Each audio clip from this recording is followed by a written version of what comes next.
There's been a lot of negatives, a lot of times where I've been depressed. I've suffered badly with depression because of many reasons. You know, I've been there. I've suffered with depression and anxiety. I've tried to myself. I've actually been miserable. People can be miserable, even though they have everything. You know, you see super successful people in life, and you think there's no way they are miserable. I suffer with mental health stuff a lot, and I have for a lot of my life.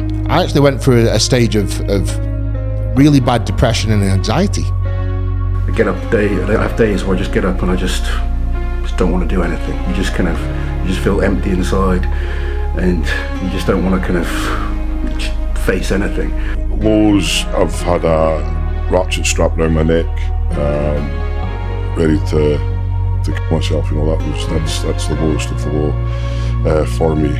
I took myself to the train tracks, and I sat and I waited. This was weeks after I won the Arnold. Objectively, I had a baby, I have a house that I love, I had incredible success in business and in strongman. So whilst all my mates are at school learning the GCSEs and having fun, you know, I was sat in front of psychiatrists trying to get my life back together. There's been 3 separate occasions where I've was just about my life. It was a really dark time of my life.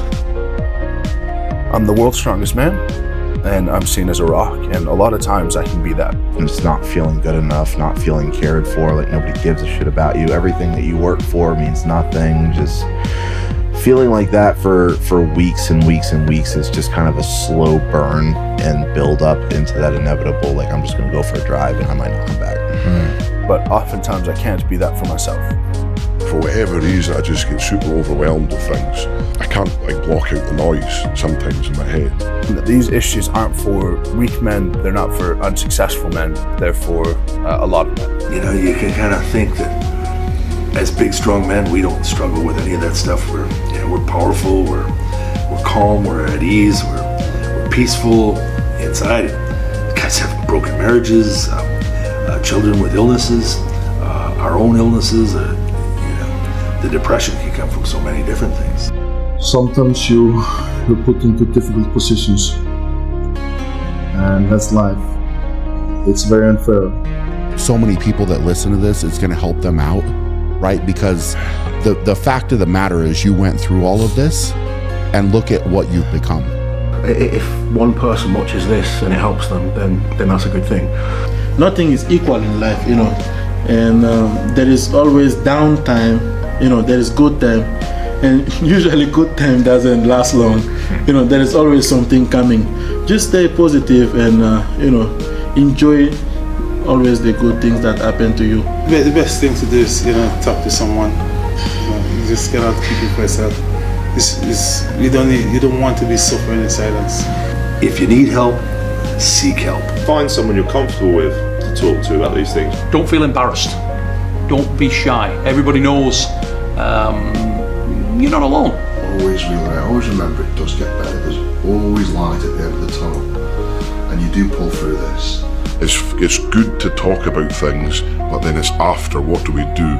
So you can talk about things so much, but then if you're not doing anything after that to kind of put those coping mechanisms in place, then it's not okay. We're all here, we can all do something, but we have to do it ourselves. You know, one step at a time. Talking to someone helps, and then go and make some positive actions.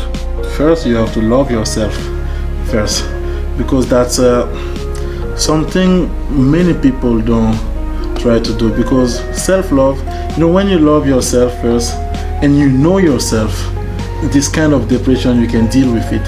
Sink or swim. You sink and dwell and blame the world and hate yourself and hate everyone around you, or you swim, you set goals, you move forward. That's why we do cold water therapy. It's positive mindset. Again, make it happen. You've got to do it for yourself.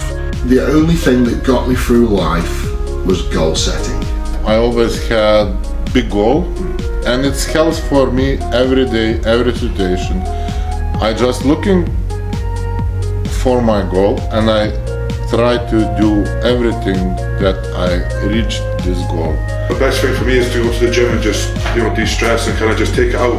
You just take your anger or take We'll have your finger on the weights, you know. For whatever conclusion we came to, we decided I was going to join the gym. The gym's a fantastic place to see some self-improvement. Sport in general has always helped me, and it's given me a reason to get up in the morning and motivate me and make me disciplined. 100 kilos is always 100 kilos, so you can kind of rely on it's not going to change. That was where my life got back on track. You can immerse yourself into the gym. You don't have to be a world's strongest man athlete to be making improvements on all your little lifts. I think discipline is more important than motivation. People often say, how are you always motivated? The reality is I'm not. But when you make something part of your routine, it becomes easier. And 9 times out of 10, after you go and do it, you feel better for it. And then it's easier when you get those days where you feel good, and the competitions and stuff like that. They're the easy days because that's the fun. That's why you put all the work in. Just stay positive and, be grateful. Nobody is immune from mental health problems, not even the strongest men in the world. So if they can open up to someone about how they're really feeling, then so can I, and so can you. Let's continue to fight the stigma of mental health by talking to each other.